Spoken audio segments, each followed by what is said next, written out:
The fitness coach, when I started, said it was far too hard. And I said, well, listen, I don't care. He grabbed me, I was going, I'd get off, push off. Anyway, he does it, and I go, boom. Anyway, I look around, red card, boom. Played there 90 minutes. I think I touched the ball 3 times, and 2 of them were miscontrolled. Now that when I come off, Fozzie, taking off his boots, says to me, keep your boots in that bag, you'll be going straight back to non-league. Said, oi, Dowie. So I looked up, he went, have you got a fucking grand piano on your back? Simon likes Simon.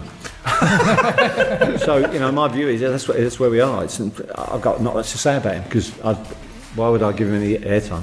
Had the Daily Star, all the Daily Stars women round to his flat, 35 I believe, in a party once.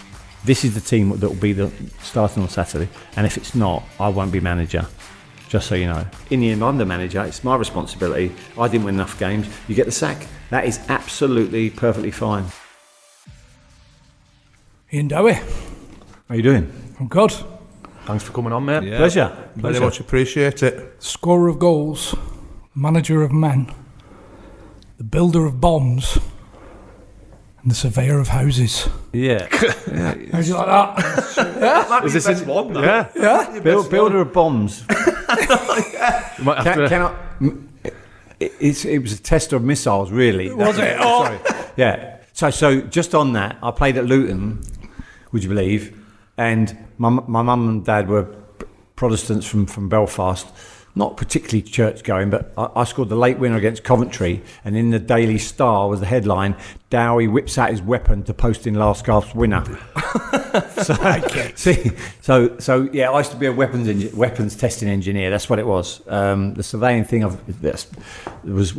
worked at GoTo for a period. So yeah, diverse indeed. Yeah. To be fair, there could have been another one, because just before we came on, someone messages about your jazz funk dancing. Yeah, I do like a bit of.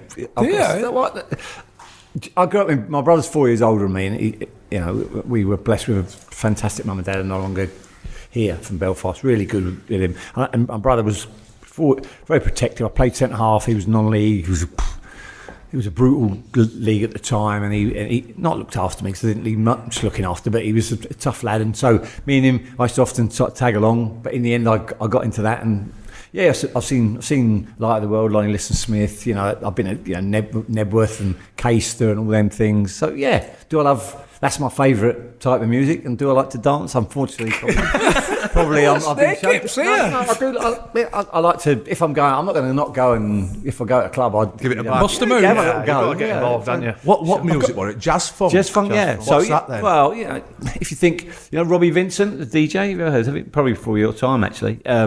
He was like sort of. Well, it's soul, but with it's upbeat soul, really. Craig Charles, you bangs. Yeah, I mean, I had GQ, Lonnie Liston-Smith, Light of the World. The classic, some of the I like all soul as well, so I like a lot of soul as well that I listen to. But GQ would be one of my favourite bands. We'll have to put a bit on it way home, get it on the playlist. What top? Yeah, so Rock Freak's the song you want to get, but Can you give us a dance? My 2 sons now rip me about it, but they seem to think that they're the best dancer in the family. I disagree, and probably my wife holds that title. But anyway, so that's what it is. Dowie family wedding. Yeah, well, yeah, yeah. Well, because you were like 23 when you made your professional debut. Yeah, it's a good point actually. So I signed. I was at Southampton as a youngster, and they released me for being too small. In fact, and I was probably too small at that time, 16 years old. And there was Ruben Egbulu, we were in a WhatsApp group with the ex-Saints players, and Ruben, they were in that group, and Alan Shearer was there, and blah, blah, blah. Not in my sector, but he was at the club at the time, although much younger. And the head of the academy just said, you're going to release you for being too small. And so my dad said to him, they'll regret that, and we'll see you at Wembley. And I played for Southampton at Wembley in the ZDS final, so many years later. But at the time, and looking on my manager's head, maybe I was too small. I sort of changed. I was prolific goal scorer when I was young, not so prolific when I was grown up. But it was a game where you had to be physically quite, on your game when I joined. I came in a pro game. I think my I think my first appearance for Luton was, I didn't appear, I was on the bench for Luton. We played Norwich, we won 7-1, I think Mick Alpha got a hat-trick or something.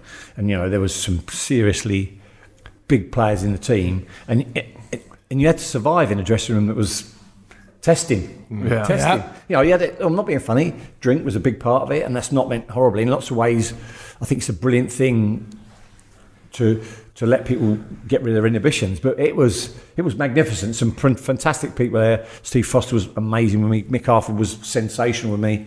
Danny Wilson has become a real good friend of mine, and still to this day is one of the most intelligent players and people you ever want to deal with. So I learned, but that's the reason why it was. So I went from actually. The truth is, when they released me, I had a really bad time. My dad was brilliant with me. We worked outside, trying to improve me. Didn't really happen until I was about 17. I started then score goals. Then I went to St Albans. Then I went to then I went to Hendon. Yep. And all of a sudden, I'd scored a bucket load, about 32 by Christmas, and 10 in the FA Cup. And I signed in December '88 for Luton. So it felt the right fit. You took a bit of a different route though, didn't you? Like most of the lads that we've had who've come into it later are working on the building site or working in a factory, and you're a mechanical engineer. Yeah, so actually I did my initial degree in aeronautical engineering and I did a master's in mechanical. But so I then worked for British Aerospace because in Hatfield we had a grant at the time, it's $750 a term. They gave you $750 a term to be linked with British Aerospace. So I went as a testing engineer on missiles, so alarm, air-launched anti-radar missile, ASRAM, advanced short-range air-to-air missile, AMRAAM, advanced medium-range air-to-air missile. So I worked on all them, testing if they worked on a wing of an aircraft. So I'll be honest, I went straight. I went straight past my wings and all. That's what I did, and in the end, it's fine. So I signed for Luton for £500 less than I was on British Aerospace. Tough decision? No, because I always wanted to play, and it was same for same. I was going to, the money, if it offered me £5,000 less, I would have still done it. But at the time, it was, it turned out to be the right decision. Followed your passion. Hindsight. But I love playing. I wanted to see if I had enough to make a way in it. And I was blessed with the club I was at. Some magnificently big characters who taught you the ropes. Probably taught you how to drink more than you should, but amazing people who were very formative in my career. As much as my dad and my brother are very much the heart of it, Luton was a magnificent breeding ground. Like Ashley Grimes, when I walked in Ashley Grimes, I was introduced to Iain Dowie, new signing, and he said, "Who the fuck are you?" And to be fair, because I was 23, I could come back and say, "Well, pleased to meet you too," and have a bit. But it was only a joke. He wanted to see you if you had any metal. Yes. Do you think you got away with it a little bit? Sorry, Chrissy. Do you think you got away with it a little bit more because you were older? As opposed to going in as an 18-year-old. Do you think? And probably you were. You pretty much going to be more intelligent than most of the lads in the dressing room, aren't you? Yeah, probably. But I mean, listen, I'm a great believer. Actually, there's some of the brightest lads I've ever met are footballers, and they've never been, not being rude, not been to school, but they're incredibly switched on. We're just talking about, I know incredibly intelligent people who don't have football awareness. Yeah. And so, in terms of that, did I get away with it? Yeah, but the initiations, the tests, all them things, they're not going to get let away with it. I mean, I'm not going to put up with the shit that the 16, 18-year-old's going to put up with. No, because I'm more of a man now. But nonetheless, it was still a test. You had to go. I mean, listen, was I actually shitting myself walking in that dressing room at Luton? Absolutely. And I'd played. I was doing really well non-league. When you walk into that dressing room, and don't forget that we're at the top flight of. Yeah, I was going to say. So they were in the. I mean, Luton in top division at that time was unheard of. But we stayed all the time we were there, and they had done a brilliant job.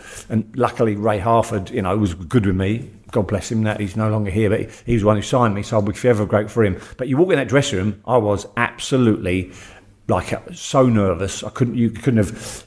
If you asked me to say something, if you asked me to sing or something, I would have been hopeless. I was very, very nervous. No doubt. So no singing initiation then? No, afterwards. But the initial walk in, all I got was hammered for my suit. And I was, you turn up in a whistle, did you? Yeah, I had to. Well, I had to. Yeah, I mean, you had to then. I've never had to turn up in a suit. Nah, never had to. Actually, to dance though, it would have been a different story. I bet you've had a few sponsors those suits, surely. Have I? Fuck. No. Really? Nobody give me too much material. Nobody waste too much material. I think you're sharp. I've got to say, you're looking at back playing weights. What was Mick Harford as tough as what he looks? Was Mick Harford as tough as he looks? Yeah. He looks. I mean, hard as nails. He is hard as nails, but he's. Do you know what? If you ever go back and look at Luton's games, watch Mick Harford. His feet are not good. They're a very elite level of football in the Premier League at the top first division it was at the time. His control. His feet were gnarled with all these playing the boots at the time. He was incredibly tough. He had a thing called the bat. He had this big long leather coat, and about 3 o'clock in the morning at night, he said, time for the bat, and that we'd order a tray of drinks, and the geezer would come to deliver at the table, and he'd rugby tackle him with the bat, and he'd drop all the drinks. It was just called the bat. You know what? No one had said, no, don't do that, Nick. Everyone just let him. So, fucking hell, he's going to do the bats again. He's brilliant. And you know what was interesting? We used to go, all the lads, before on Friday, we used to go to a little snooker hall and sometimes have a bite to eat in the canteen, and then we'd go to the snooker club where the lads play snooker till about 3 in the afternoon and then go home. And Fozzie, Dad, owned the snooker hall, so he was brilliant at snooker. So it was just a totally different way. Even to coming in my first dressing room before the game, there's a bottle of whiskey in the middle with 6 glasses around it. And you have a shot before the game? Yeah. Of course, yeah. Not they don't drink it. It's just a shot. No, it doesn't like anything, I suppose. Like a warm the cockles. Yeah. Well, maybe. I didn't do it. I don't smelling salt. I didn't want to do it. It's just, it wasn't. That's what I think. That was the difference. If I'd have been 18, I'd have gone, yeah, fine. Yeah. I just said I'd know it. The peer pressure weren't there. No. But they were fantastic times. We had Christmas parties where Fozzie looked after me and carried me home many a time. It was, they were proper men. Where I sort of got into this, I suppose. The test was we played in the Simod Cup, I think, away at Crystal Palace. My second game, I was sub, and then I played in the game at Palace. I scored in the opening minutes. We got beat 4-1. When I come off, Fozzie taking off his boots and says to me, "Keep your boots in that bag. You'll be going straight back to non-league." Anyway, I'm thinking. Anyway, confidence. And you've scored the goal. Yeah. Well, anyway, listen. When I look about it, I remember him saying it to me. I don't, I suppose at the Simod Cup at the time, it wasn't, and Luton all about staying in the top flight. That was the it was a karaoke, whatever it was. Anyway, I remember him saying it to me. Anyway, so I don't know why. I think because down south, I went home with Dad in the car, and he sort of chatted to me, and he said, "What's the matter?" I said, "Nothing." He said, "I said, just can't wait for Thursday." It was Tuesday. He said, "Can't wait for Thursday." He said, "What do you mean?" He said, I'm going to smash Fozzie. I've got to smash him. He said, "What? Why?" He said, "Well, I've got, if I get a chance, I've just got to put a bit on him." Because, and so we played waiting the game, the ball rolled out to him. Anyway, he played the ball, got to play the ball down. I've just forgotten about him. Weighed it, smashed him across the chest, didn't it? Yeah, fellow, he got up and smiled, and he just looked at me and went, "You might have a chance, son." It was, just he looked at me. I think, and it from that moment, from that time on, that was around the second week. He was sensational with me, in terms of helping me. It was just a brilliant dressing room, good vibe, and Ray Harford. What was very good about Ray let Fozzie run the dressing room. He let him run it. Yeah, didn't want it. A lot of people didn't because that was the time. He let him Fozzie run it, and he run it. It was run brilliantly. Did you hit the ground running then at Luton? We scored. No. So I played Simod Cup. Boom. Came on the Thursday. I was out on loan to Fulham, which was really good for me. I think I got about 6 goals in 20-something games. But we had a really good run. We only got beaten in 18 games. Went there again. A lot of big characters. And just a good. Ray Lewington was there. It was a really good school for me. It was league third division at the time. Or second division as it would be, League 2, League 1 now. So it was good. I loved it. I played football every day. Got sent off at Chester. Got hit in the side with a 50p coin after. I went through on goal. The ball bounced. Went to flick the ball over the keeper. Keeper sort of punched it, and I've caught flush in the face of my boot. And it looks terrible, but I don't mean to do it. And as I walked off, been sent off. as I walked off, someone's throwing a coin, and it's hit me in the side of the temple, and it was one of the most painful things. But at that day, you didn't want to show it. I just went like that. I got into the toilet, I was all like, "Oh, would I cry?" It was that sore. I had this little gap. It didn't cut me, but it was just a mark. And it was sort of a little bit of blood. But yeah, it was just a really good. Again, quite a lot of experience in the team, and a lot of know-how and knowledge, and it helped me. So yeah, I went from them. When I came back, I then got straight into the Luton team, which was great, and scored against I think it was Derby. Or was it Derby against Peter Shorten? So it was good. It was good grounding for me. You talked about that, obviously drinking culture of that decade. Did you ever get sucked into it? I was right in the middle of it. Dancing. No, never. Listen, I'll tell you my first Christmas party, and this is true. My wife doesn't even know this. So we're getting there, and so I was called Downer at Luton. And because of this, we went to the party at Billy's Wine Bar in Harpenden. We're at Luton, so in there. And we're in there, and I was standing with Fozzie, and Fozzie was the captain, and he's come, caught me, he sucked me in. He's come on, big man. So I'm thinking, I'm with Fozzie. I'm like, you joined the crew. Anyway, we're drinking X, Y, and Z. So I'm drinking with him, and he's a man with hollow legs. He can just seasoned drinker. Compared to me, he's and don't forget, I'm 23, but I'm not. He can smash it away. So we go in and we have a meal and all the jokes and blah blah blah, and you get this wrong, and you got this drink. They were drinking these shots, but there were 6 white spirits and a little bit of orange on the top. And I've had a load of them. But by the end, they've dragged me. I've lost my shoes and everything. They've got me back to my brother's, who's in Harpenden, and he's looked after me. But so I was called Downer because I used to because I downed these shots, and that's why they called me it. So in that sense, yes, I was right in it, and I would never. Southampton, big drinking culture. Harry, I think, to be fair to Harry, I got the sense for Harry Redknapp was at West Ham. He was very frustrated with it. I understood that. I understood it because it was just probably beyond the edge of where it should have been. Starting to get, that was I was right at the heart. It wasn't me saying, "Oh, don't do this, lads." We were all in it. So you know what I mean. We had Johnny Hartson, we had John Moncur, Ian Bishop, Trevor Morley, just great lads. Julian Dix, good lads, and with difficult control, quite wild. But training was ferocious wherever I've been. It's never stopped. That ability to. Did it affect you? Of course, looking back now as a manager or anything, it's stupid, incredibly stupid. But different time, different insights. It didn't ever think it affected us training because because you trained your nuts off, drunk as much water, you felt like $1 million afterwards. You thought you could do it again. I've said this before, but everybody's doing the same. Yeah. Every club, everybody's doing the same. So so it was. I think when I look back when Harry was talking, he was the sort of first one to shake that. I think about it, was trying to shake it out of us, and he was right to it in lots of ways. But I don't think I'd like to be in that. Do you know what I mean? If you're having a Christmas party, I agree. Christmas party and it's all the lads just in a room, shite, innit? Yeah, I agree. I know what you mean. I do. I think I'll agree with you. I don't think I'd enjoy that. But you can't. I mean, I know but fuck that.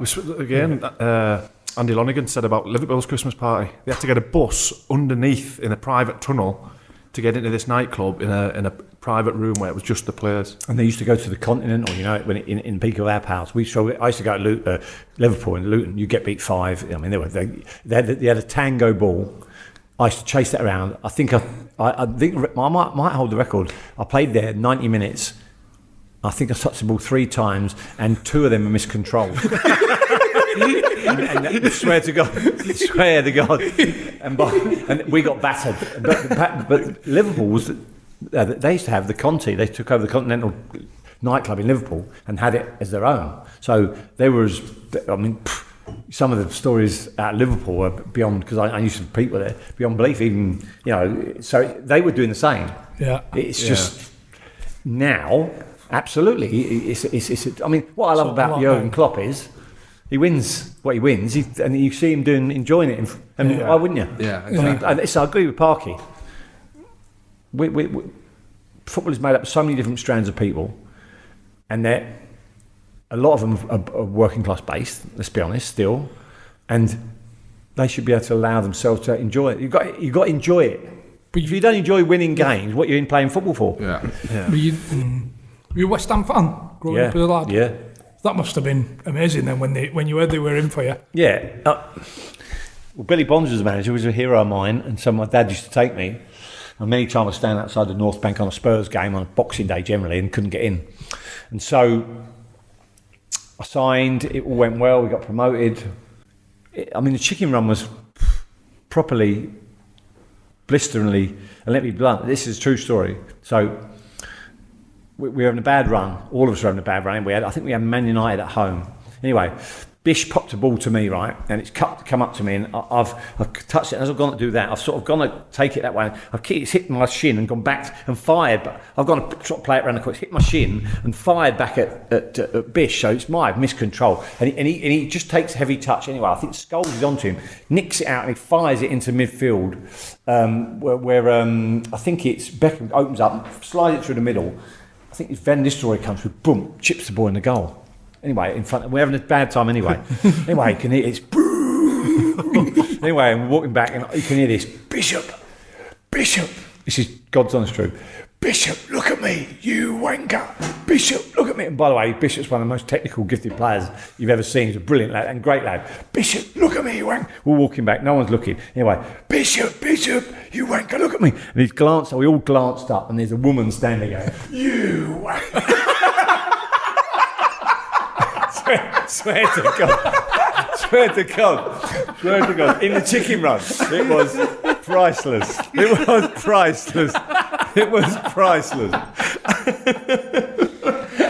Unbelievable, and a voice. And by the way, my mum's never gone again.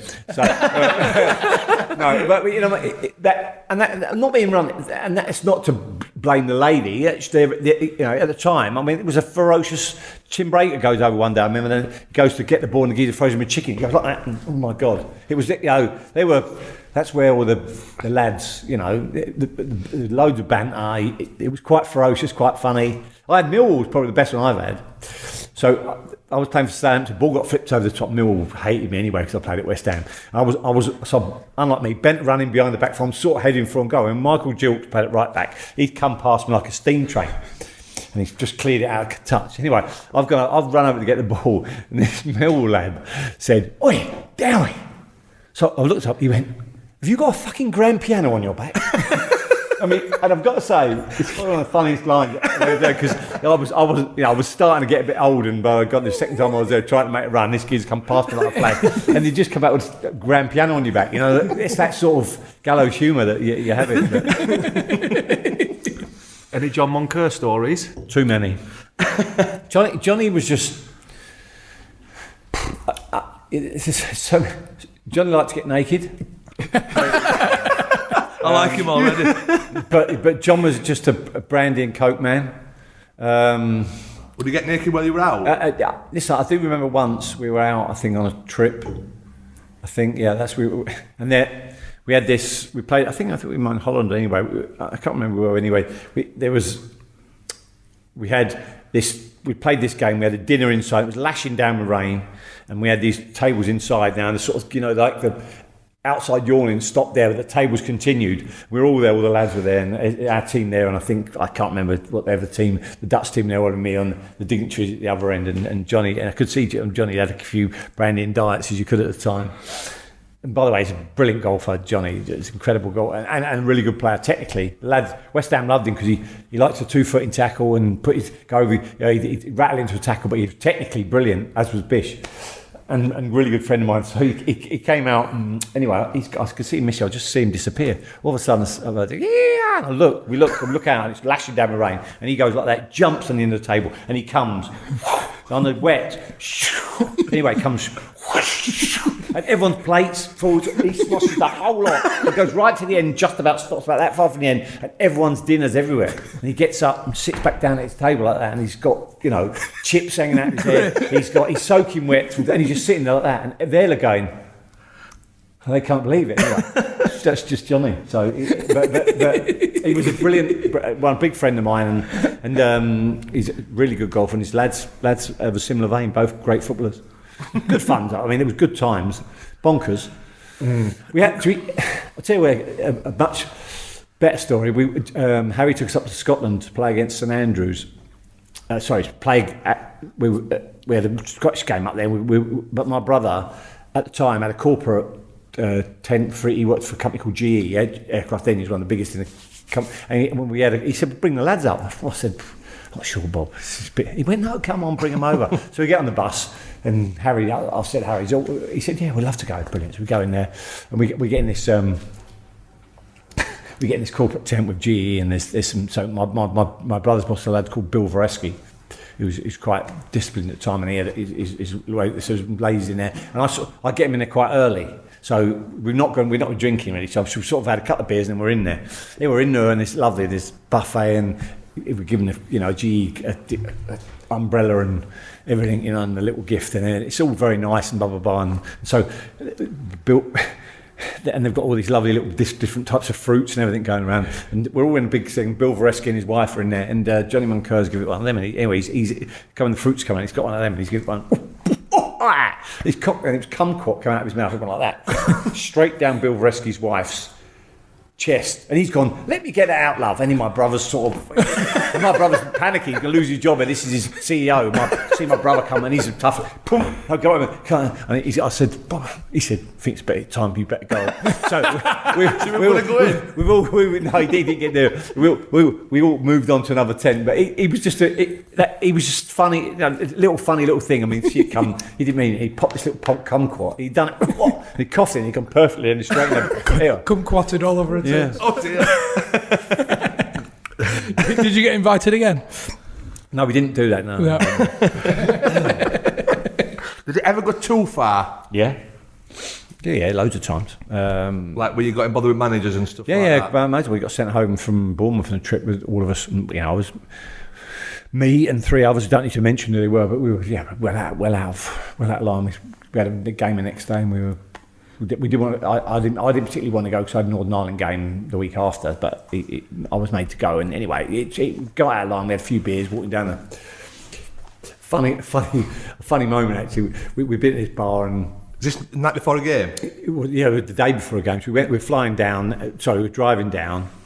You could do that then. Take your own cars down. So we got in the car, and anyway, whoever was driving, can't remember who was driving, because I wouldn't want to give him away. But anyway, there was a case of beer in the car. So he wasn't drinking, driving, but he drove us down, and then we just went straight out from there. So we went to pizza. Anyway, there was a bit of carnage in the pizza restaurant, and then we walk along. It was Bournemouth. It was West Ham. So we walk along the harbour in thing, and there's a lad sending helium balloons. You know what I mean? He's brilliant. He's walking along like that. Anyway, the lad's go up and pull his shorts down. He's got shorts on, and now he's got his and it sounds like it's, now I look back, it's not funny, but at the time it was hilarious. So we're now 8-10 hours from when we got back to a hotel. So it's about 3 o'clock. We didn't get back to 2 in the morning, so we got sent home. But this geezer's got his balloons like that. He can't reach his balloons. If he lets go, decisions here. It's his livelihood or his dignity. Do you know what I think about it? When looking back, it's a terrible thing. About the time, it's hilariously funny. Anyway, we carried on drinking, got back in, and as we got back in, the assistant manager says, "Pack your gear and go." So we had to go. So were they waiting for you? Yeah, waiting up. Yeah, send us out, and rightly so. I mean, listen, that was at the start of it. Frank Burrows it was. And he was a really good lad, Frank. He went, "Get your gear, go off your pop." And listen, not rightly so. Yeah. So, things that you learn. Right. Listen, out. Probably that, and I played against Lithuania. A lad marking me for Northern Ireland. A lad, mate, was a young lad, 21 or something, and he used to mark me like that. The ball was here from corners. It's really irritating, that, do you know? When someone's grabbing you, he's grabbing me all the time. Anyway, so he grabbed me. I was going, I get off, push off. Anyway, he does it, and I go, boom. Anyway, I look around, red card, boom. That's probably the most embarrassed I've been. I hit him on the field. Yeah. Did he go down? Yeah. Oh. But you just snapped. Yes, because he's one of them. But it's just he's a 21-year-old kid. It's just rubbish from there. Good mates with Tim Flowers? Yeah. Because I know Letizia said that you two combined were the characters of the dressing room. Yeah, well listen, I've got to say, let me dismiss the myth that Matt Le Tissier was not fit. He could run all day.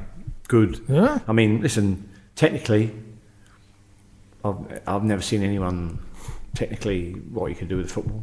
I think everybody that's played it. No, what I'm saying he was good. He was. I mean, listen, he was.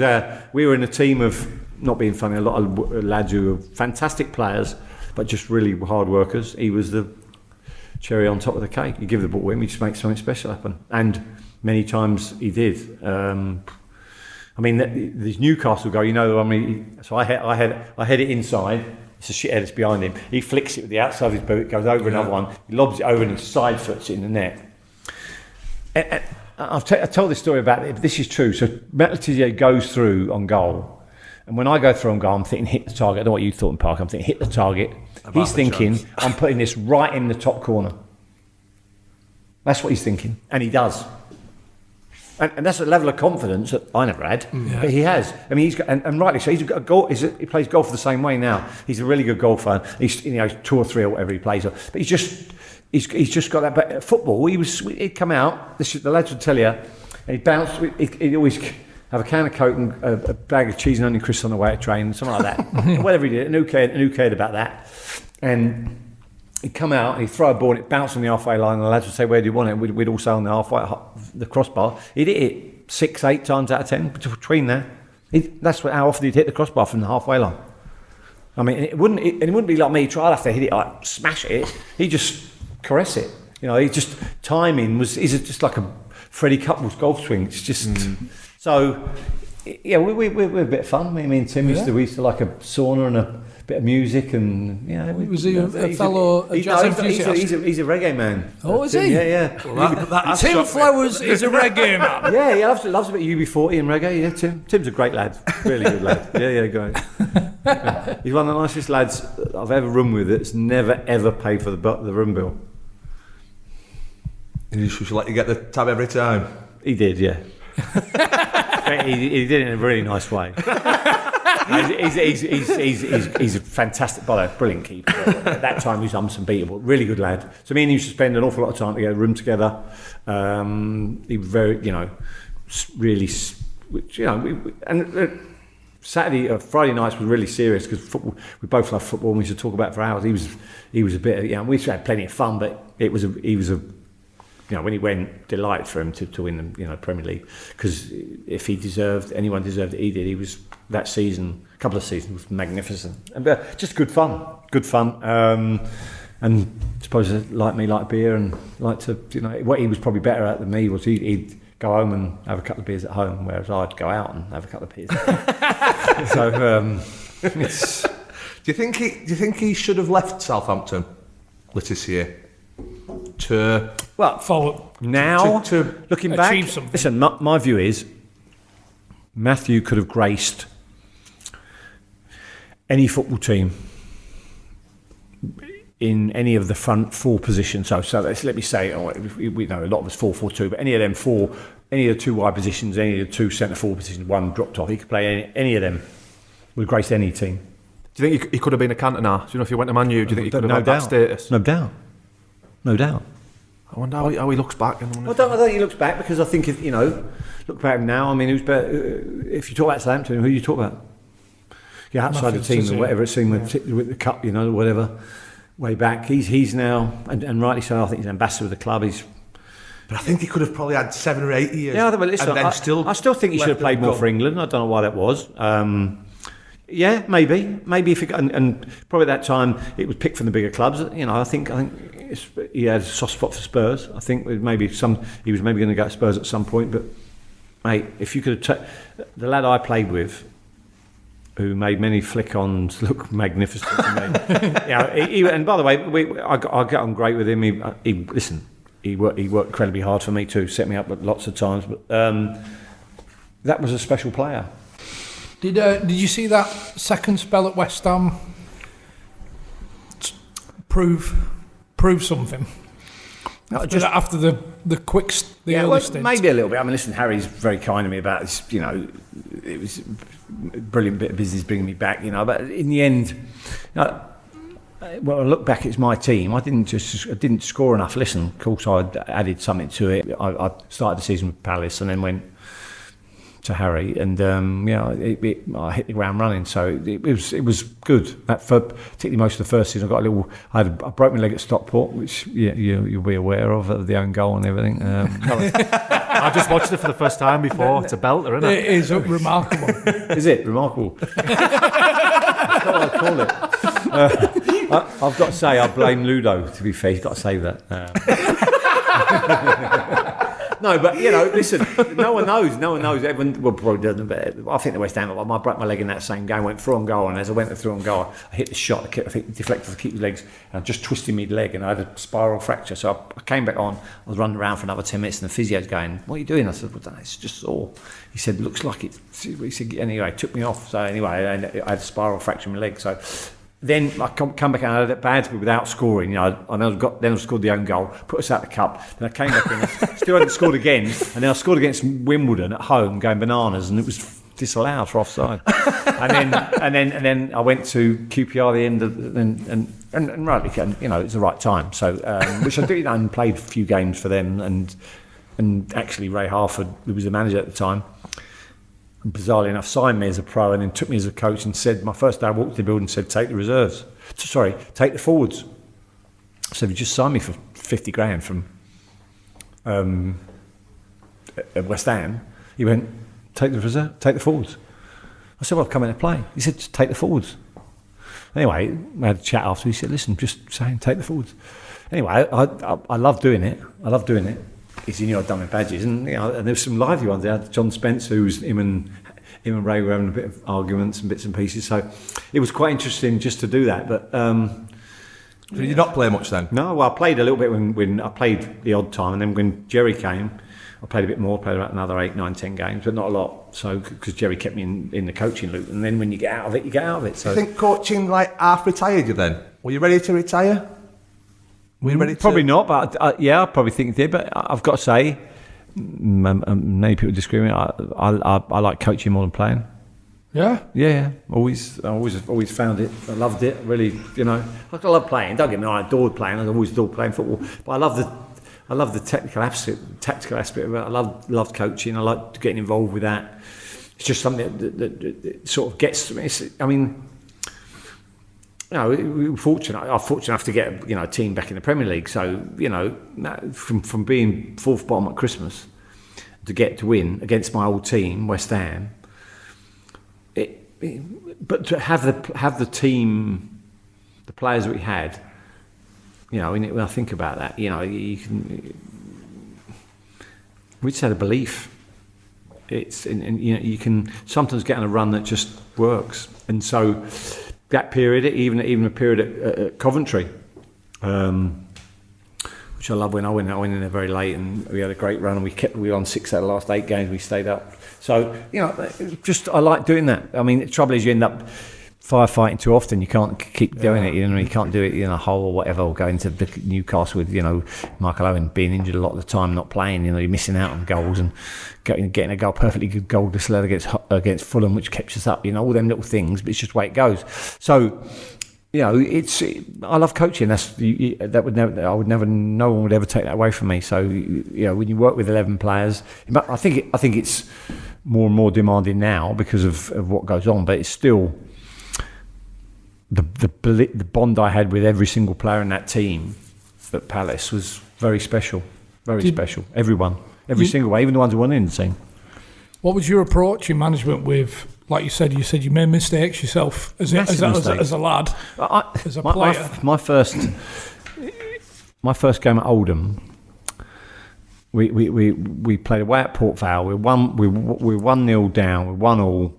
Played quite well, and they scored a goal from a set piece, and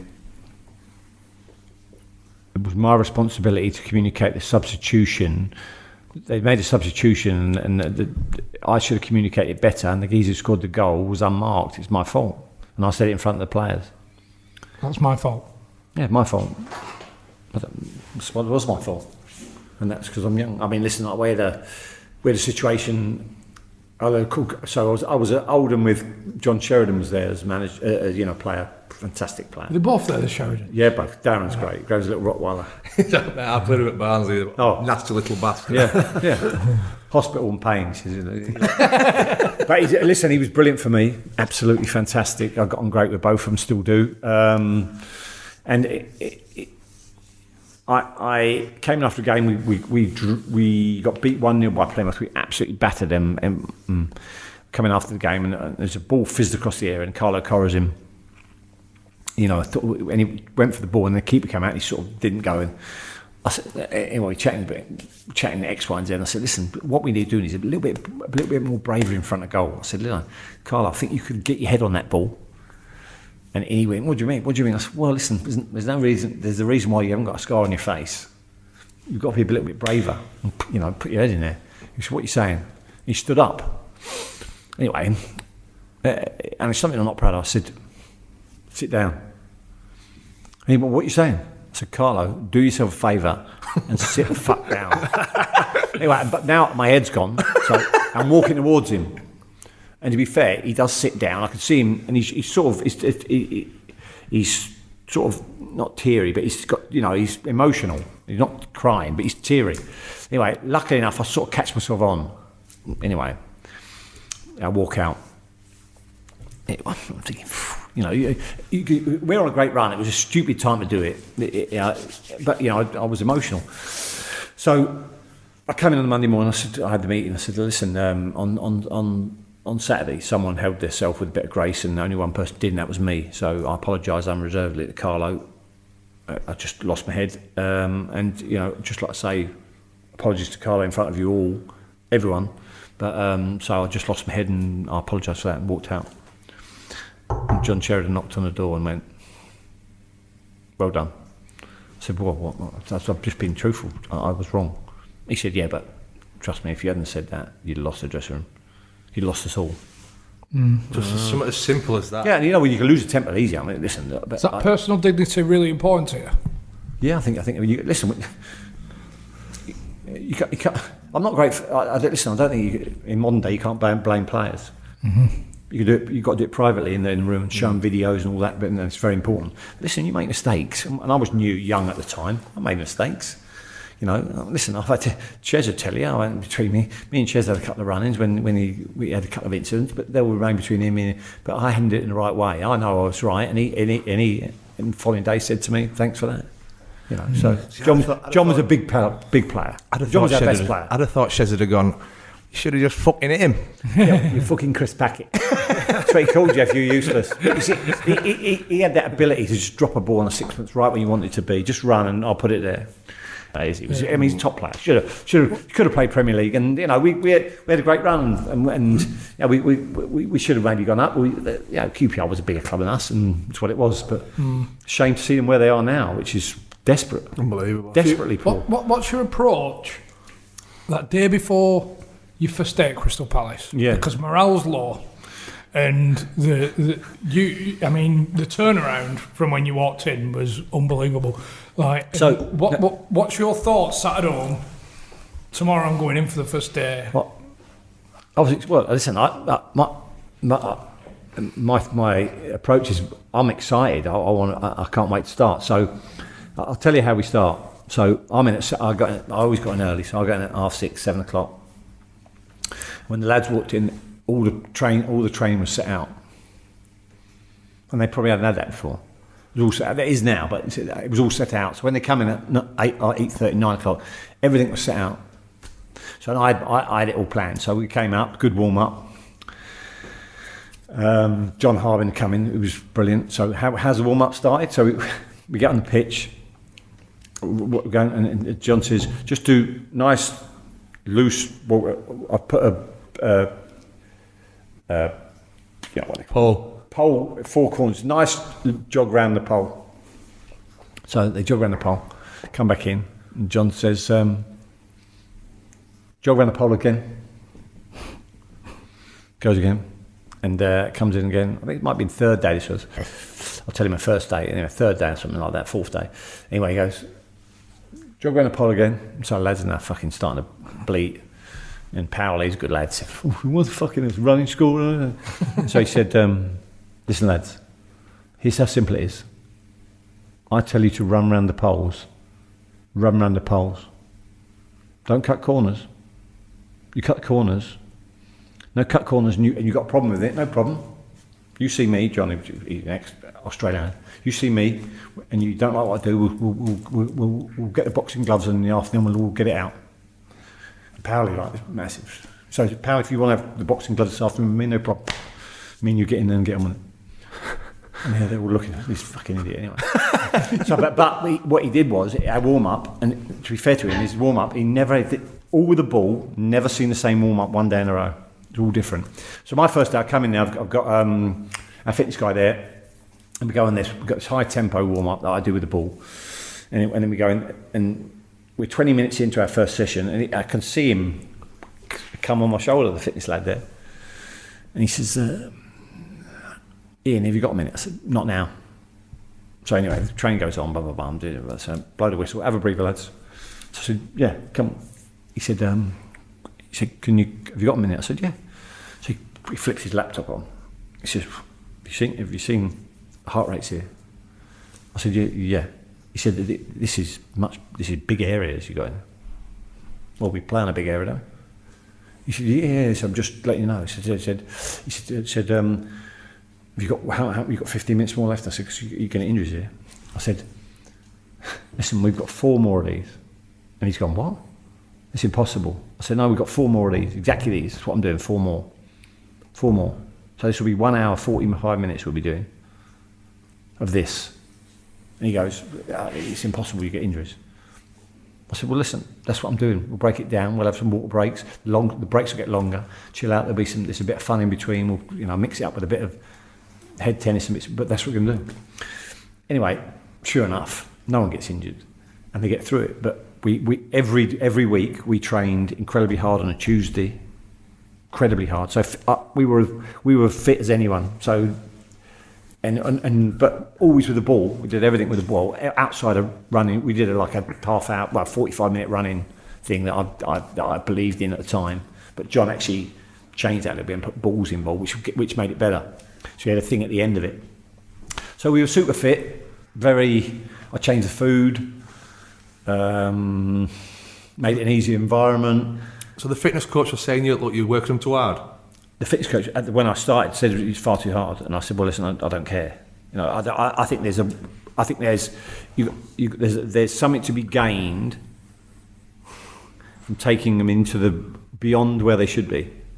Yeah, because that takes you into a different. And I'm not being funny.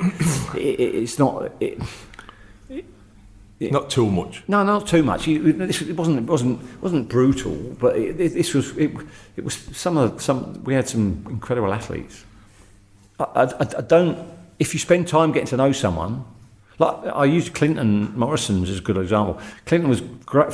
Our relationship was fantastic. He didn't play a lot, and I'd love to have played him more. But because I spent time with him, he understood where we were, and we were winning at the time. So I think you bring people with you, and you've got to tell them the bad news early. So for you, it's about building the relationship with somebody personally. Yeah. And then them having the understanding of why they're not playing. Yeah, and tell them early. I'm not being funny. This put the team up on a Friday and on Saturday morning, a Friday night, Friday afternoon. Yeah, listen, do you not know your team beforehand? I don't accept that. You must know your team Thursday, and even if someone gets injured, is the lad who comes in disappointed? Yes, he is. You pull him in and say, "Come on, well, this was the team. I'm because of this. Now he's injured. You're in." Now, that's what you have to deal with, and you've got to spend time with the people who are not in the team. So the people. So if you've got a bomb squad, there's no bomb squad. No bomb squad. I don't believe in a bomb squad. Bomb squads should never happen at any football club now. They have done, haven't they? Of course they have. We're all in bomb squads, but I'm saying, what a bomb squad's an abomination, isn't it? Yeah, it's terrible, isn't it? My view is we used to have the academy players. Alan Irvine were brilliant at that, weren't he? Yeah, keeping everybody happy. Yeah. Well, it's not rocket science. No, it's not rocket science. And get the academy, the best academy player, to come and train with the first team for a week. Why wouldn't you do that? Why wouldn't you do that? Because you might just unleash. And so, the ethos of management, and there's so many books you can read about it. It's just Parky, if he became a manager now, treat people like he wanted to be treated himself, with respect. And by the way, he may be different to me. He might be able to, there's nothing wrong with you going off the handle and losing your rag. I did it many times, loads. Even as a player and as a manager. You've got to show passion, but that's got to be within a boundary of what's acceptable. You've got to stop short of that cutting personal remark to someone that there's no way back, because you've seen one. We've had one here, haven't we? So we're playing. I'm playing in your team. Yeah. We're playing Bournemouth away. Yeah. And I get in at 2:00 in the morning. Mm-hmm. What's happening with me? Well, you're not playing. but my view is. So what I'm saying is, I'll just have you in, and.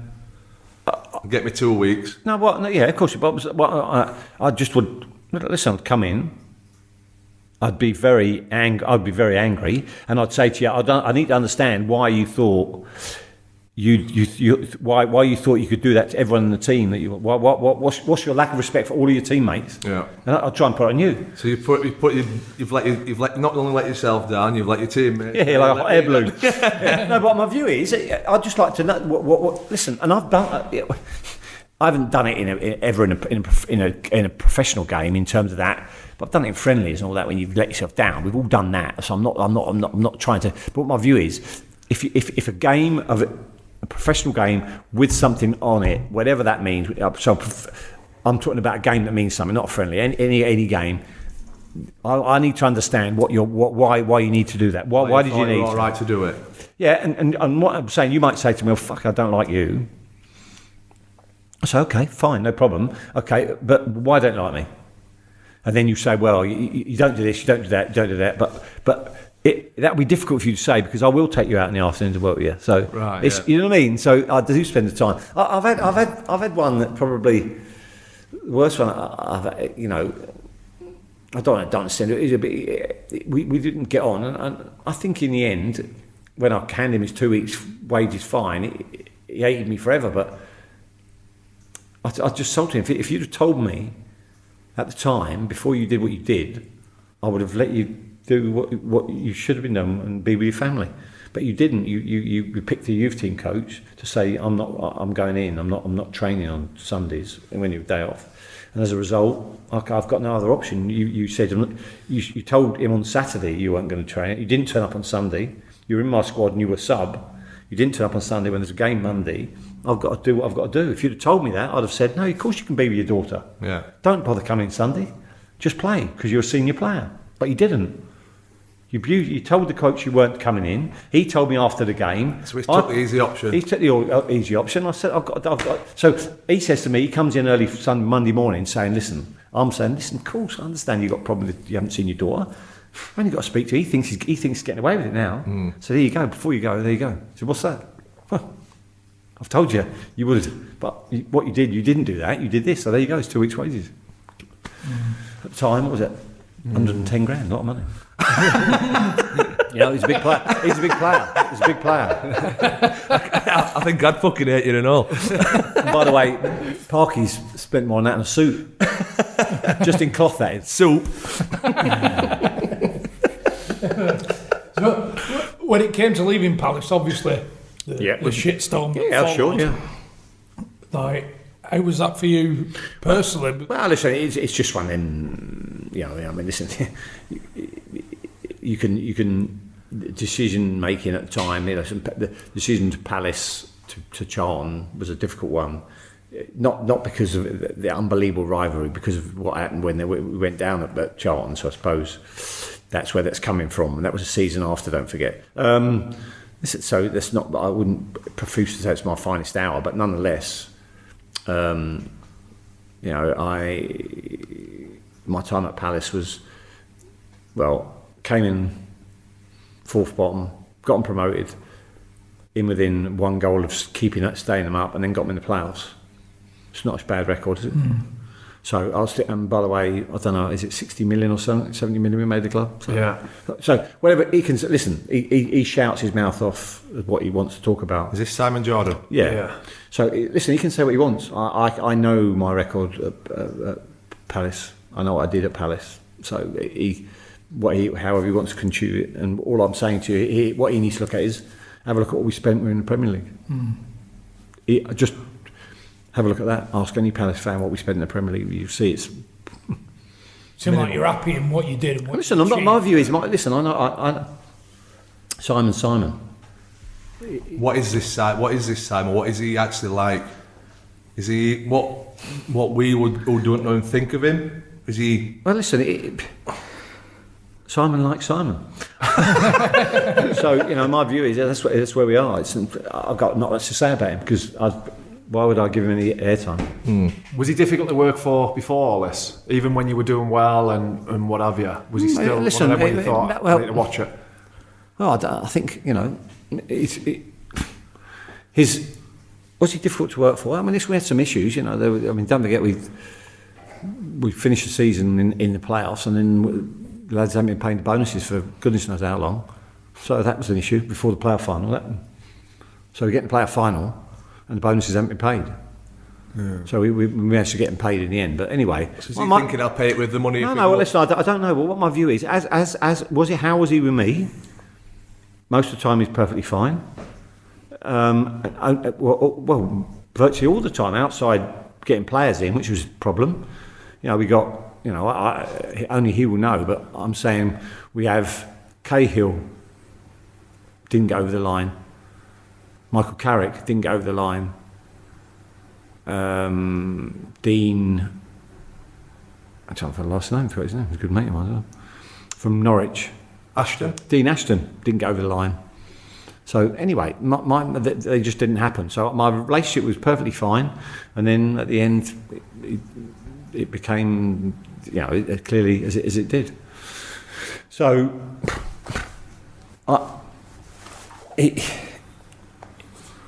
empty vessels make the most noise, is what I'd say. About it. Listen, I don't want to talk about him, if I'm honest. Got nothing to say. So if you walked in here now, you wouldn't buy him a pint? No. Would he buy you one? Well, he'd want me to buy him. He wouldn't buy it. No, what I'm saying is, I've got, it's just, it's not. I just think it's not worth his argument. There aren't arguments really. My record at Palace is my record at Palace. Do you have a look at it. Did you say that you wanted to move up north? No, part of it. Listen, he uses that as a saying. So I've been away from my family a lot of time. My view is it was part of a discussion. It wasn't absolutely. Yeah. So don't forget, he was disappointed we didn't get. I'll use that quietly, shall I say? I was disappointed. So the discussion we had on the phone was one of extreme disappointment from Simon. So I won't go into the phone call, but it was. What, that you were leaving? No, we won't go into the phone after we didn't get in the playoffs. So right, okay. Simon spoke to me about, blah, blah, blah, about the season, blah, blah, blah. And so he was disappointed, and I'm using that in a very loose term. The phone call was something beyond what I've never heard before. So given what I'd done at the club before that, and what he seemed to think how we played, so that's enough said for me. I'm not really interested in it. Are you disappointed? Do you feel like personally that the whole facade just tarnishes what you actually do? No, well, listen, maybe. Listen, and part of that would be, I'd take part of my responsibility from going to Charlton. I get that, but other than that, spin forward a little while to where the club was at when Steve Parish took over. Where was it? When it was on the verge of going bankrupt, wasn't it? Mm-hmm. So it had to be saved. So, he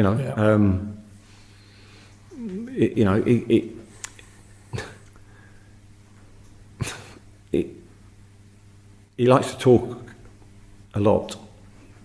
I'd rather look at what I did. Massive. Let's put Simon in his box there. Yeah, I think it's probably best. Thanks, Simon. Thanks for your contribution, Simon.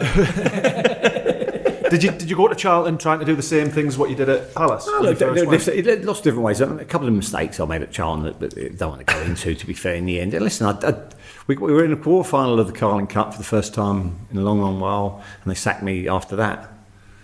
and then the lad came in and lost 7 games in a row. So, and to be fair, Alan Pardew was there, to be fair, came in after me and sort of won the same sort of ratio game, couldn't keep him up. And, Alan's been a great manager, so it's what it was. I wasn't there long enough. It was about 12 games or whatever, so it was quick. And remember putting a Christmas tree up, funny enough, and at my house at the weekend. And I had a phone call. I had to come back down the Christmas tree and said, by the way, I just said the word termination. So, listen, listen, in lots of ways, that's part of my own responsibility. I take, I'm not. I've always said you've got to look at what you did wrong, and there's some things I got wrong there. Don't blame that. Looking back, it wasn't the smartest thing to do. But I wouldn't say Charlton, the club, the chairman, all that, they were good with me at the time. My decision in terms of some of the backroom staff they weren't my choice. So, did they not give the option to take your own? No.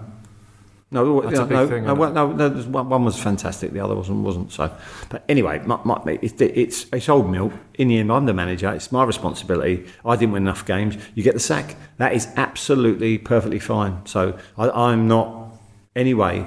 So I didn't win enough games at Charlton. Fact, didn't. So I got the sack and probably deserved to get the sack. So there's where you are. Do you know when that phone rings and it's the chairman and you've obviously had a few sticker results? You're thinking, is this the one? Yeah, is this the one? This is not stupid, are you? Anyone I think thinks just fucking button it. I just button it. I'm manager for another fucking 24 hours. Button it. Get that wine out of there. Listen, you've got to be honest to know. The pressurised nature of the business. That's what I'm always saying. It's very, very easy for people to talk about managing unless you've been there in the deepest, darkest hour when you've lost a few games and you're feeling despair. You have to know that. You don't always have a panacea of fantastic games. Okay, there's been some sackings. I get that. And leaving and into turmoil, but it's probably why he's on TV, isn't it, or why he's on radio? Because that's what he's. So my view is, everything's not perfect in football. We've all done things wrong, and I've done many things wrong. Would I do things differently? 1,000%. But I know that. In general, I treat people in a way they should be treated. I can't believe we've gotten this far without mentioning you single-handedly got bouncebackability in the English dictionary. I was going to add it. Well, it was. I think we need. I'll tell you a good story. I'll tell you a classic story actually. And Top Shagger. There's Top Shagger on my notes. To be fair, I had It was about after about 6 or 7 games. I think we lost 5 and drew 1. It just popped up, and the lad just said to me, he said, difficult. This must be difficult times. He said, where do you go? And I said, this is the time to be optimistic. I said, because we played well, and this side has always shown bounce back ability. Anyway, he went sort of doctored me. Anyway, then Soccer AM took it on, bounce back ability, and it got in English dictionary, so it's what it was. But just the difference between the Premier League and I think this maybe sums it up as good. So we played Chelsea at home. I think first game, a home game. Anyway, we were playing well.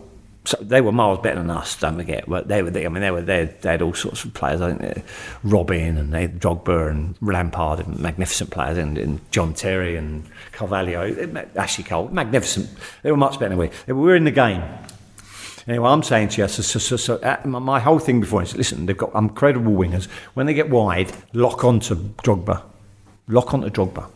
So that's my whole. So wherever he is, go and get physical with him, because he runs here. He's got big leg, and anyway. Sure enough, we're about 35 minutes in. Maybe the ball gets whipped in. Anyway, he's coming in. He powers his header in. I came in to Tony Poffage at half time. I said, Tony, what was I saying to you? Lock onto Drogba. One thing I should do is lock onto him. You don't lock onto him. Blah blah blah. I said, what did I say? And he said, anyway. So we lose the game 2-0. And to be fair, it's not we're doing all right. They were better than us, and could have been a lot more anyway. if I'm honest. Anyway, I watched the video. I'm watching the video, and I'm watching the video after the game. I'm back in the flat and I'm watching. Anyway, I watched this ball. Anyway, to be fair to Tony Popovich, he does well. He gets close to him. He locks him in. He just springs he's fucking about that far above the crossbar, and he goes, boom. It is the best header I've ever seen. I've ever seen. No, a lot better than mine. Against, it's one of the best headers I've ever seen. Anyway, I'll come in. And so I said, I said, listen, lads, while we're in it, just a little chat. I said, well, listen, well played. We got beat, but well played. I said, well, lots of good things in a game. Really, really lots of good things in a game. Need to pass the ball a little bit crisper. Need to get a little bit more balls down the side. We played a little bit in front of them too much. We didn't, we were trying to be too pretty, too Premier League. Slide the ball down the side, get Jono down them sides so we can open the game up a bit. But, well played. And I said, by the way, I've got to say, Tony, I do apologise 1,000%. It was absolutely nothing to do with you. That is one of the greatest headers I've ever seen. And just walked out. And the lads went, fucking hell. He said, Tony Popovich, all the lads started laughing. And to be fair, he was meant to do it. I said, well, fucking, it's one of the best headers I've ever seen. I said, but when I said lock on, he said, do you know what I meant by lock on? You locked on and then let him leap 20 feet high. Why don't you hold him? And he just fucking burst out laughing. He said, what do you want me to do? I said, no, listen. You grabbed him. He got away from you. He went like that. He smashed broke his arm. Sort of, he grabbed him. He goes like that, Drogba, boom, and then just leaps and goes, boom. It was impossible to stop. So he's just that good a player. But, it's just that's the difference. You add that bit of quality that doesn't happen in the Championship. Yeah. So, sorry, when you're managing then, do you take it home? Did you used to take it home? Yeah. Did that ever affect you? Yeah. I'm not obviously going to personal, but did you think on a Saturday night, would you let ruin your Saturday night if you got beat on your Sunday? Oh, yeah. Could you put it away? No, I couldn't put it away. You try, because you obviously you spoke about your dad a lot today, and your brother. So it comes across that you're a family man. I couldn't put it away. Difficult to put it away. It's very difficult to put it away. Listen, my two boys are nuts about it. I mean, let's go. There's lots of fantastic moments. I've got pictures on the last game, the last home game, when we beat Stoke 6-2 at Palace, and my two boys come in and they're going like that because I used to give it that one to the crowd, fist pump, and I've got the two boys doing it beside me with a picture of it, which Simon Jordan sent me the picture actually. So there's lots of good moments and memories to have, and it's just difficult to switch off because it's you can't switch off. It's difficult, and don't forget the staff numbers you have to help you switch off are much easier now, I think, in some ways. And I think Sam Allardyce said he had a theory where he used to go away for 4 days, boom, just block it out, even a week, not be there during an international break or something. You had to get. I can see fully that. Was he there at West Ham when you were there? Was it Danny, Portuguese lad? Yeah. So the story. So the story is that we played away at Spurs, right, and we didn't have a great record at Spurs. And I flick a ball on at a corner. Danny heads it in 1-0. We beat Spurs 1-0. And Sky come to us afterwards, and I say, and by the way, have you seen Danny? He's a good. Listen, if you're not homosexual, you could be with Danny. He's a very attractive man. I'd be no good if you were here. Yeah, well, he's a very. I can appreciate a good-looking man. He's a good-looking lad. Incredibly good-looking. Harry say he doesn't know whether to play him or fuck him. Well, I think it's done about that anyway. So anyway, they come to me, the cameras, and I said, "Well, listen, what's great? It's not only the results today. It's about time that West Ham had the best looking front line in the Premier League." And so the story was for me and him, me standing. But anyway, and it went down brilliantly well. But I think he was notoriously let go because he had the Daily Star, all the Daily Star's women round to his flat, 35, I believe, in a party once. What, the same sitting? Yeah, not all for him, but I mean, he had 35. I think. Well, listen, he got some people. He had a party at his house or his flat. I think the club got wind of it anyway. Yeah, so he was an incredibly good and a good player actually. I haven't really followed his career after that, if I'm honest. But he's the presenter of Strictly Come Dancing in Portugal. Get out! Yes, is he really? So you might have a chance, if you want to get on a bit of a funky dance.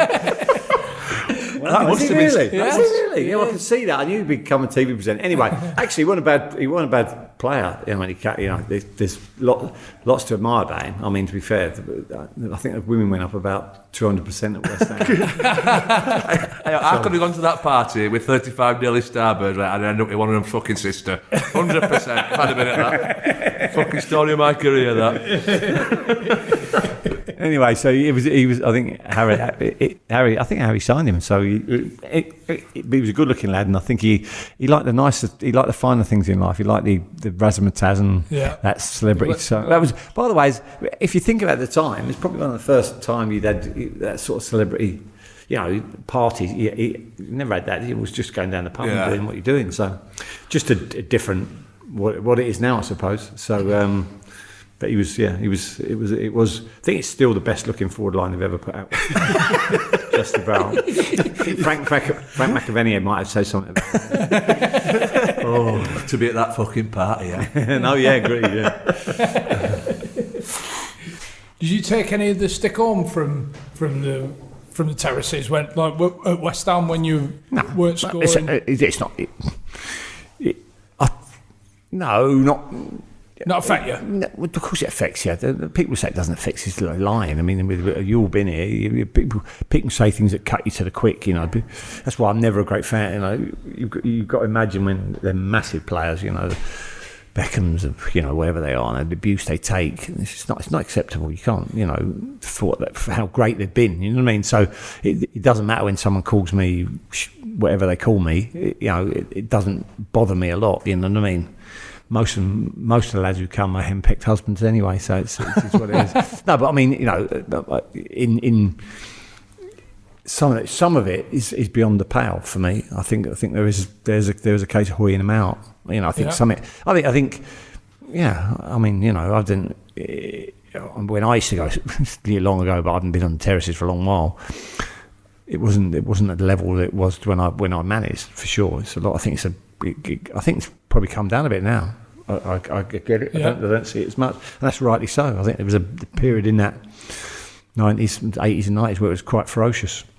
So how was QPR? Interesting. I mean, QPR the first time with Jerry was different because I was assistant. But when I went back with Flavio was flamboyant, and he had a little, and I think he was used to success everywhere he'd been. He thought it'd just be a case of coming in and changing the ethos quickly, and he did that. He revamped the training ground and got these new chefs in and put this C Club into the ball with incredible food and the people were coming. He had a lot of glamorous people going to the games. Is this one that Birchie spoke about? Yeah, but he also did a video of which I wasn't aware of, the 4-year plan, I think it's called. But I'm in it, but I didn't know I was in it. I didn't know they were even recording. Sign that disclaimer. No, I didn't even do that. So I didn't know what was going on. I didn't know there was microphones in because I'm talking about Tim Flowers at the time. You didn't know. No, I didn't know. Microphones were there? No, I didn't know they were there. What? And so I think to be fair. He was, in the end, he didn't want me there. We did fantastically well. I think we won 9. I think we drew 3, lost 3 of 15. So we're about 4th or something, third or 4th in the league. We hadn't spent any money really, going really well for not spending any money. And he had a couple of players he wanted in the team. I didn't think they were up to scratch, and didn't want to play them. And that's what. But he's saying that... No, he asked me to play him in the team, and I said no. And so in the end, he just handed me a guy. I went out to train. I got a feeling. We went away at Swansea. Okay, we hadn't dropped a point at home all year, and we drew 0-0. We were poor, really poor. But Swansea hadn't dropped a point all year anyway. He's gone, but we didn't. They lost their keeper and all that, and they didn't have a keeper on the bench. But they still 11 people anyway. They were better than we were. It was Roberto Martin's side. They were popping the ball around, and anyway, they pass it for fun. Then. Yeah, they passed it for fun. We got a 0-0 there, and it was fine. So anyway, coming and he was going bananas. Anyway, so I just get a feeling that something's coming anyway. So I go out. We train in the afternoon. We train in the morning on a Thursday morning. Surely you don't feel the sacks coming though. Yeah, I do. Really? Oh yeah. I feel. He's talked about. Listen, I think it's inappropriate just to go too deep into what actually was said. But he was talking about the players, and one player wasn't picking, and I rebutted it very strongly, given that he hadn't played. He played 10, 3, and 1 game in the last 3 years. So he was saying that a senior manager was saying this player's got to be in your team, and I was saying, well, hold on, this is record. In the last 3 years, never played. Why would he be saying that? It's a load of rubbish. Anyway, so we said, I just said to him at the end, I said, listen, Flavio, if you want to sit here and pick the team, fine. But I'm going to pick the team I want. So anyway, he stormed out. I got a feeling. So I called the lads in after training. It was a Thursday. And I said, listen, team is blah, blah, blah, blah, blah. Here we are. Going to work on shape now. And did that. Came back in and said, just before you go, lads, I need to know. You need to know this. If this is the team that will be the starting on Saturday, and if it's not, I won't be manager. Just so you know. And so as I'm walking off, Gavin Marn pulls me and says, listen, Gaffer, lads want you to stay. Play one of the lads. They knew who they were. Play the lads. I said, no, I can't do that. So it'll be you this week somewhere else. I can't. That's not the way I want to do it. And so we walked in there. He was waiting with Gianni Panadini. He was a really good lad. I got him with number 2. And Ian, he was always a bit, how are you, Ian? How are you doing? Oh, well, I said, good. And he's a big man, Briatore. 6'3", 6'4", big lad. And I spent a little bit of time in his Rome apartment at the top of the Hilton, which was very nice place. So anyway, it was very nice. Not that long, only a couple of hours. Anyway, so he said to me, he said, what's the team? So I said, you know the team. I told you the team. And he just went like that. He just nodded at me. He handed me a gardening leave letter. He said, fuck off. And I said, what? I just said, why didn't you fuck me off? And just looked at him sort of eye to eye. He didn't mean it in a way. It's just anyway. It wasn't that. It wasn't heated. It didn't get like heated. He was just like fuck. Yeah, well, yeah, one of them. Anyway, and I went in, and the lads were disappointed, whatever they were, whether they were or weren't. Anyway, and me and Tim Flowers drove out the car park, and then as he come out, Gianni came out to say goodbye, and Gianni knocked on the door. I said, Gianni, well, so I'm so sorry, and I said, oh well, things go on. Do you think you'd back down? No, and he's never going to back down. I mean, listen, it's what it was. As the driver, he knocks on the door and he opens again. So, listen, Johnny, don't worry, it's no problem. He said, no, I just wondering when can I have the car back? I went, fuck off. and so we drove out the car park. The worst thing about it was there was a cameraman waiting for Sky at the end of it. So you know what I mean? They had a camera there. Yeah. No, but I'm saying, why was it there? So you'd already... So between me going out training, but I bumped into him a little while ago, about 2 weeks later, about 4 weeks later in the lounge. And he was good as gold. He was, to be fair, he wanted it his own way. I think, listen, I've got no problem if he wants it his own way. He pays your contract up. You're done. He wants to do it a different way. Fine. As it happens, it didn't work out for him, and he's now not in football, which is, it's a shame because, Jim and John coming after me, and he's was a mate of mine, is a mate of mine, and even Paolo Sousa, who I played against, they're good people. So he never quite got that success that he did. But, it was so different because, you were talking about people who were, some of the people in the boardroom that, were more famous than the people on the pitch. It was bizarre. Yeah. I need to speak to you about the time on Tyneside. You've been from Sunderland. It was obviously Shiva took the job. Yeah.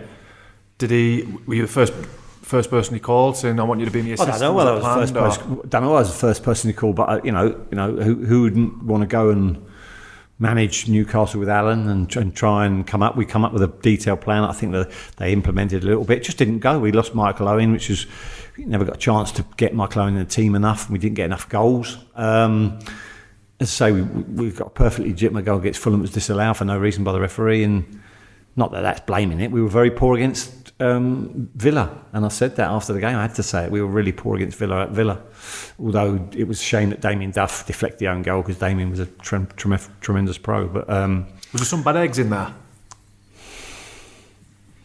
I don't really think that. No, I don't remember. We had a couple of things that went bizarre, wrong. I think losing Michael was a blow, in terms of getting injured so often. Got Mark Viduka back fit for a period, but not really. He wasn't up to full powers.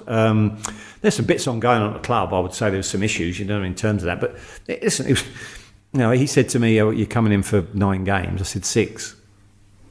He went, "No, 9." I said 6 because we've got Liverpool at home, Liverpool away, Spurs away, and Chelsea at home. Chelsea hadn't lost at home all year, so forget them 3. And sure enough, although we were quite close at Liverpool, so to actually getting something, then with X, Y, and Z. So you're talking about fine margins, but it's just nothing.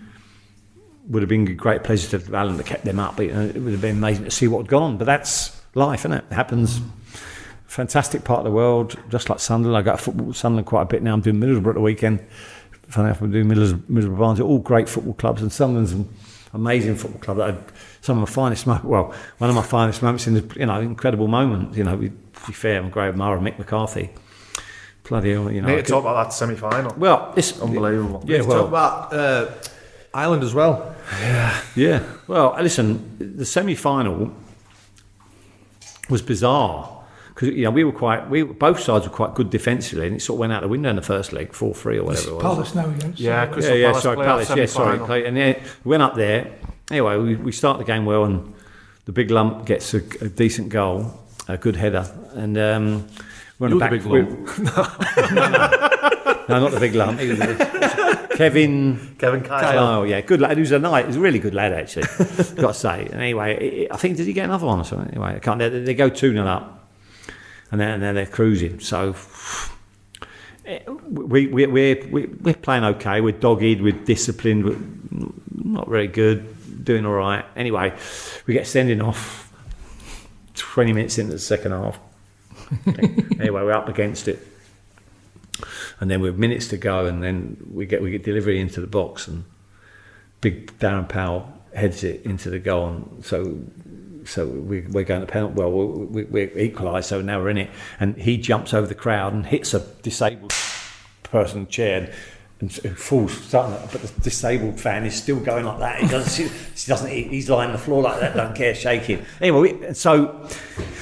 It goes to extra time. To be fair, we don't really have any problems. We have. I have to take one of the lads has a horrific gash on his thing. We have to change it around a bit. But we cope quite well with extra time. Yeah, and we're doing all. We're quite good discipline. Actually, it was a better display from both teams defensively. We were a bit slack on a couple of set pieces. So we ended up going to penalties, and then I went big early. So I went big. I go, with all the. I always think you get off to a good start. So we go Andy Johnson. And to be fair, they're all good penalties, and we come up and then Jeff Whitley takes who played with Northern Ireland. He takes a penalty, and he goes up. He stutters and. I don't know what he doesn't do. He chops at the back of the ball. It bounces at least once. He just catches it. Was it just a little dig? Yeah. I don't know. He tried to dink it. He stuttered, yeah. And that's what Mick was. Yeah. But Mick happy about. So anyway, Michael Hughes comes up, and Martin Poon, don't forget, is the biggest keeper in the world. So he looks. I wonder what Darby was. Yeah. He as a penalty taker, he looks massive in that goal. And I'm looking from a distance. He seems to fill the whole goal. Anyway, he hits the shot. He puts his hand on it, but it gets in the corner. So. We get promoted. Well, we get to the playoff final. Don't think we get promoted. So I got to see Mick. Mick shakes hands, but I can see Mick's reaction. So because we were here, so I glance. Some of the lads were all running anyway. Because I'm looking at the lads, and Mick is on the pitch. And he chucks his bottle anyway. He's apoplectic with rage. You know what I'm saying? So I walk in, and he comes. And he said, "Iain, have a beer. Well done. Congratulations." He said, but. Do not mention the game. I'm never one of them. If you come into if you beat me, your team beats me. Well done, well played. I'm not going to say you would say. I'm never going to be that manager who comes in there. You got to be absolutely just believe in you've been beaten. You take it with a big bit of dignity. Even if it's someone you dislike, you've got to, that's even worse. You've got to just smile and say, "Well done, lovely." You know what I mean? Go on, move on. You know what I mean? Fucking get out my office. Well, listen, some don't come in anymore. It's amazing. I mean, you always used to. Now some don't do that anymore. Pardew said to Mick that with the season after that. we'd won promotion at Upton Park, and Pardew's come in after the game. I think West Ham made the playoffs. Yeah, they did. They went up. Yeah, and he says, "Congratulations, you weren't the best team in the league, but well done." And Mick was like, "We've just won the league over flipping 46 games." I don't think you're the best team in the league, but No, well, listen. To be fair, we had a little scrape at half time in the playoff final in the tunnel. Not many people know about it, but anyway, that's what it is. So You and Mick? no, Oh, no, in the playoff final. No, not with me and Pards, but both benches had a little scrape. So anyway, we were well handed in. We were okay on the Warriors. we weren't too worried about that. Just speaking about, obviously, your international career. Yeah. Because we've had Danny Collins on, we've had Mark Crossley talking about Wales, and it not seeming as professional as they might have hoped for when they got there. Yeah, I'd probably agree with that a little bit. I mean, listen, I've got to say, from when I first turned up with Billy Bing, Billy was quite well disciplined and organised. The lads like to be on a Sunday. We meet on a Sunday. We'd get together and go for a beer on a Sunday night, and then that was it till after the game. So, in terms of lads being a little bit raucous when they're away, sure, like anywhere else, no different. But the training was always quite disciplined, quite organised. Where some different managers were different with the players, maybe not as easy as I'd liked, but magnificent time. 59 times I played for them. Some amazing times as captain. When you got your letter, did you think to yourself, right, how many outfits do I need? You know what I mean? Because that's what you do when you're packing your pre-season bag. Yeah. You think, we're here for 7 nights, I need at least... I might need 2 outfits, but I'll put in 3 just in case. 3 t-shirts, 1 pair of jeans. Listen, I've got to say... Tags must have been in that team as well. A lot, Who? it? Tags? Tags. So, yeah, good player, Tags. Yeah. Do you know what? He was Ulster swimming champion. Really? Yeah. Never said that, did he? Yeah. What? I can't see him as a swimmer. Unbelievable. Neither did I. So I tried to race him in his first game. He beat me and I'm not a bad swimmer. He beat me by half a length. He's proper Ulster front crawl champion. I like to think I could swim a bit because I used to do a little bit of that. Anyway, he's proper swimmer. Good lad. I'm still good mates with him and his missus now. So we see each other a bit. So he was but they're amazing people. We had some fab times. Again, we sort of some groups. Like we had Gillespie, Jim Magilton, and Mark Hughes, some lads who liked to put a good laugh and a party. So I've seen some scrapes, but amazing. I was captain against Uruguay, scored at Lansdowne Road against the Republic of Ireland, which was amazing. We 1-1 draw. I've had the goal that I scored from.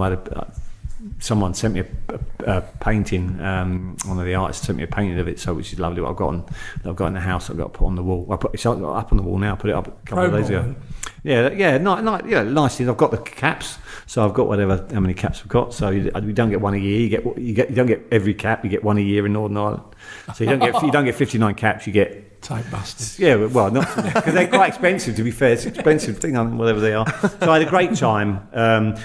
Fantastic time, some great trips. We had numerous comments, and all he said was, "Bring on the Belgians." Is that right?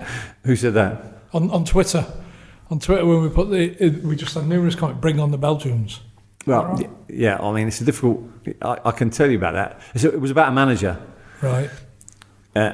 Anyway, this particular manager came up and he hadn't really endeared himself to the lads, really, in terms of he kept talking about, players from different eras and blah, blah, blah. Anyway, so it was a windy day in Mollusk, very windy, and we traded at the back of it. And it's the Chimney Corner Hotel, the most, a dive of a hotel, but the food in there was decent, had brilliant chicken broth.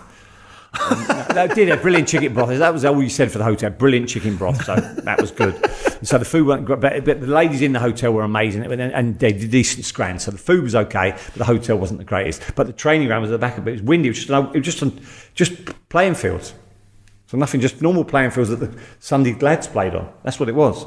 So anyway, we were in there. Anyway, this particular manager came on today, and it was an unbelievably windy day, and the lads are stretching, and this particular manager come up a brow hill and he's walking to us and it's blowing a hoolie like proper, and it was always blowing. And one of the lads, Jim Magilton actually, popped up. And do you remember the It's a Knockout? Yeah. It's a Knockout. You remember used to have the big people that come down the things. Yeah. And this manager his gear was he was a big unit, and he had baggy gear on, and he was being blown about right, left and centre. And he said, "Fuck me, here comes the Belgians." It's a Knockout, and I've got to say, it was one of the funniest lines I've ever heard, and it remains to me at that time. And he just couldn't. That sort of line stuck with him. He couldn't shrug that off, and it never really worked. And he wasn't there very long, but it was the fucking funniest line I'd ever heard. Because cheers, Jim. No, it was a brilliant line. It was a brilliant line. Fuck me, here comes the Belgians. Well, I'll tell you one thing else we did get on Twitter. It was Slovakia in the army squad. Yeah. Yeah. Who from? No, it's brilliant. To be fair, with the PFA, I went to Slovakia. A lad called Jan Trevelyan's got a ski resort in Slovakia, but he does a lot of work with the Slovakian people over there, and so we took a PFA team out there, and we took an army team out there as well. So I coached the army team as well. I didn't take the team, but I coached the army team beforehand and did a bit of work, but went to watch. So the army played the Slovakian army, and we played the Slovakian. So say a PFA 11 played the Slovakian 11, and an army 11 played the Slovakian army 11, and they both played. So we went out with Slovakia, but I spent a lot. As is my want, I spent the time with the army lads because they're a bit more. Tweaking the bomb. No, they were a bit more. They were a bit more fun than the fucking footballers. so we had some unbelievable funny times, and a referee. Let me tell you this. So referee, who shall remain nameless, although shouldn't be. So we were in there, and the army lads are. So we have drinks beforehand. This hotel, lovely, and we had a few red wines, and plenty of drink flowing. So and the lads are having a drink because it's nothing serious, only like a friendly game. And I look over, and this referee's giving it a little bit dancing, like giving it that. I'm thinking. Anyway, I'm talking to the colonel and the manager of the team from the army team, and my mate Colin Hill and I think George Berry from the PFA, and this particular referee comes over. And he's chatting away, and he says to me, so this is the army colonel, and this is the manager of the. Oh, yeah, great. He said, do you know what? I've got a lot of empathy with you chaps. He says because me and you go through the same thing on a daily basis. So I said, so I'm looking at him like, I was going to tell him to shout. I'm thinking, what's he going there? He said, well, you go out to battle on the field of battle, and I go into a Premier League ground.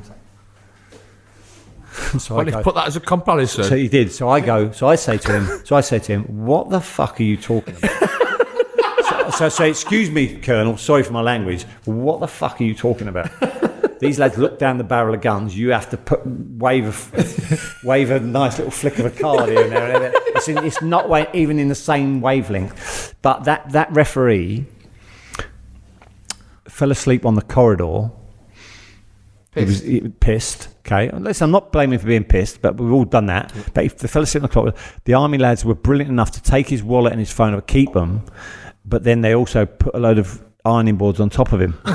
When he woke up in the morning, the ironing boards collapsed, but he had no phone in his wallet, but the lad's got his phone and his wallet, so thinking he's going to contrite the next night, wouldn't you? I think that would happen. So, got made an idiot of myself. No, he didn't. Carried on and got exactly the same the following night. So, the army lads were magnificent. I'm just when you said the army team, I've just got Escape to Victory in my head. With fucking Pelly and the army team, they were a brilliant bunch. So I coach the army almost once a year. So they coach it's only the army just because it is. They got a link with the PFA, so I've coached the army team now. I think they've won 3 years in a row. Not I only coach them one day; they've got their own manager. So I coach them one day before they play this Army versus Navy, Army versus RAF. But at the moment they've won it 3 years in a row. So they're a good bunch of lads. Great fun. Then. So you've got a job in football? No, not really. No. So because they've seen my secrets out in Slovakia. So.